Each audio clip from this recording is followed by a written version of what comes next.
Assalamualaikum warahmatullahi wabarakatuh. Sebelumnya perkenalkan, nama saya Rahma Rahayu.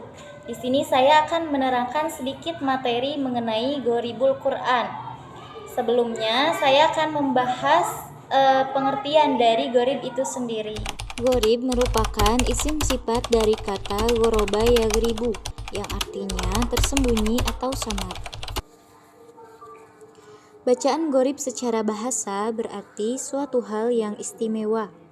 Sedangkan secara istilah dalam ilmu qiraat, bacaan gharib adalah bacaan yang tidak sama dengan bacaan Al-Quran pada umumnya, atau bacaan yang jarang ditemukan dalam Al-Quran. Menurut ulama Qur'an, gharib artinya sesuatu yang perlu penjelasan khusus karena samarnya pembahasan atau rumitnya permasalahan, baik dari segi huruf, lafal, arti, maupun pemahaman yang terdapat dalam Al-Quran. Baik, yang pertama akan saya bahas yaitu bacaan imalah. Imalah artinya memiringkan bunyi fathah pada kasroh. Contoh bacaannya yaitu seperti lafaz majreha. Terdapat pada Quran surah Hud ayat 41 juz 12, yaitu wa qala rukabu fiha bismillahi majreha wa mursaha inna rabbi laghafurur rahim. Nah, jadi contohnya terletak pada lafaz majreha. Jadi cara bacanya majreha. Pada dasarnya patah itu dibaca a, namun terkhusus pada kata majreha ini, jadi patah itu dibaca e, jadi dimiringkan ke e. Bismillahi majreha.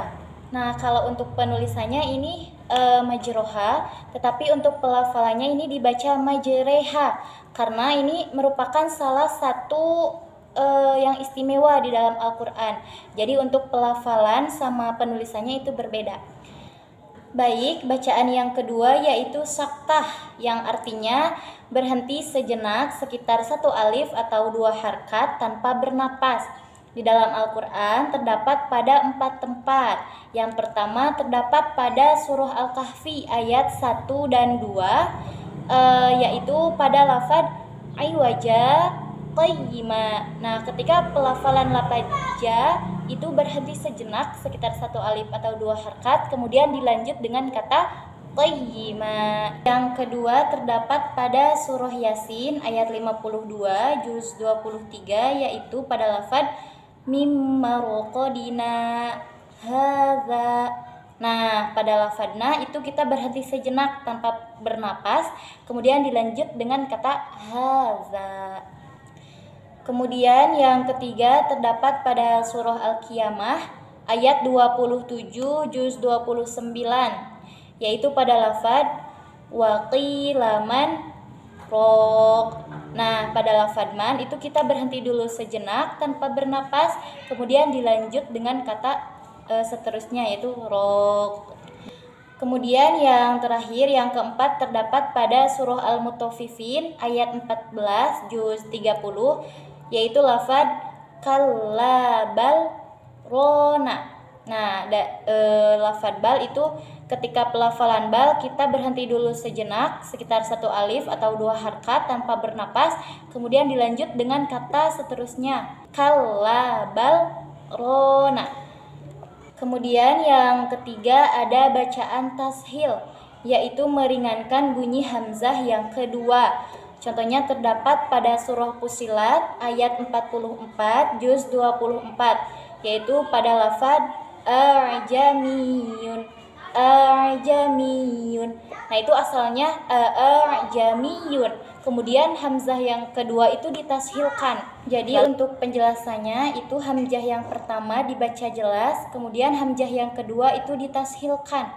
Jadi dibacanya a'jamiyun. Baik, yang keempat yaitu bacaan naql.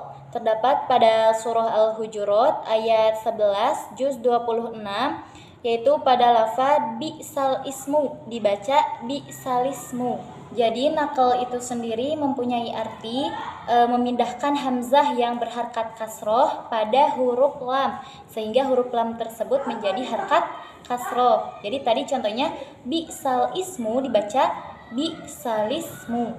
Baik, yang terakhir yaitu bacaan ismam, yaitu bibir dibulatkan di tengah-tengah dengung sebagai isyarat bunyi dhammah.